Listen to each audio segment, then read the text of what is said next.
എല്ലാവർക്കും നമസ്കാരം. ഇന്നത്തെ ശുഭചിന്ത: സുഖമാണോ എന്ന ചോദ്യം പോലും സൗഖ്യം നൽകും.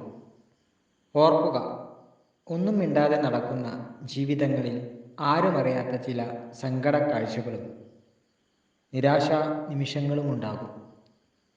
ഒരാളുടെ പോലും ജീവിതത്തിൽ ഒരു സ്വാധീനവും ചെലുത്താൻ കഴിയുന്നില്ലെങ്കിൽ പിന്നെന്തു ജീവിതം?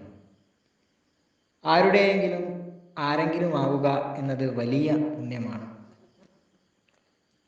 അപരിചിതരെല്ലാം അപകടകാരികളാണെന്നും അകലം പാലിക്കേണ്ടവരാണെന്നുമുള്ള അപക്വധാരണ പല നല്ല ബന്ധങ്ങൾക്കും വിലങ്ങുതടിയാകാറുണ്ട്.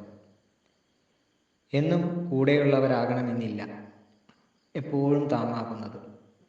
എന്നോ കണ്ടുമുട്ടി പിന്നീട് ഒരിക്കലും കാണാത്തവർ ചിലപ്പോൾ നമ്മുടെ മാർഗദർശികളാകാം. അവരുമായുള്ള ചെറു സംഭാഷണങ്ങളിൽ നിന്നുപോലും എന്തെങ്കിലും പഠിക്കാനുണ്ടാകും. എല്ലാവർക്കും നന്മകൾ ഉണ്ടാകട്ടെ. എല്ലാവർക്കും ജീവിത വിജയം ഉണ്ടാകട്ടെ. നന്ദി, നമസ്കാരം.